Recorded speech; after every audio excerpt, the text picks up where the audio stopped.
Every time a Chargers fan hears new head coach Brandon Staley speak, you got to feel great. He's smart. He was a wonderful assistant coach who has the skill set and the versatility to be a great head coach. And I love what he had to say about the NFL draft and the need for the Chargers to get a tackle. And look, sure, the first round, they could address the pass rush, or their outstanding GM, Tom Telesco, could simply pluck the best player available, and chances are he will, but this team did miss the playoffs at the end of the day the last 2 years, so getting the best player available at 13 in the first round makes all the sense in the world, but make no mistake, they desperately need a franchise left tackle, specifically with that aforementioned 13th overall pick in the first round. Chargers lost a lot of close games last year. Anthony Lynn had to go, and they need to protect this guy, Justin Herbert, at all costs. Now, they brilliantly signed Corey Linsley in the offseason, paid him a boatload of cash to protect Justin Herbert, and he's the best center in the game, so he's worth every single penny. And Herbert, look at these numbers, dreamy. But notice he got sacked 32 times.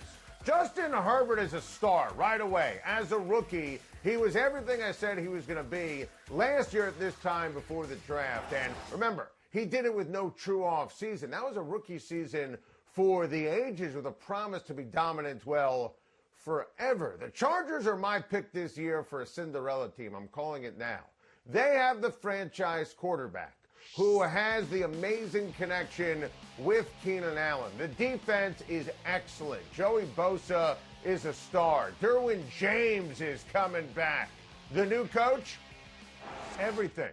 LA has become title town again with the Dodgers and the Lakers. Clippers, as we talked about earlier in the show, have promise. The Rams do too with Matthew Stafford. The Chargers cannot afford here to get lost. Protect Justin Herbert and you will get back to the postseason. Only baseball can ruin baseball. The day after we ranted on the amateur hour extra innings rule, baseball continued to embarrass itself. Michael Conforto clearly hit by the pitch. He was clearly leaning over the plate.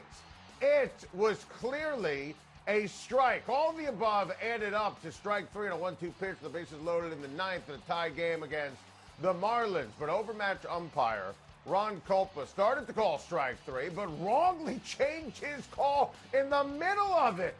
That's crazy. Changing to take your base in the middle of his call. The middle of his call. The high schooler who was umping my daughter's softball game last night was more decisive.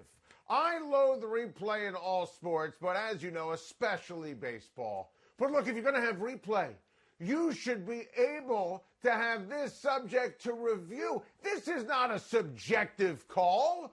The ball hit him. Everyone can see it. The ump, first and foremost, has to get it right. But how in the world do you not have the ability to review this if you're going to have replay?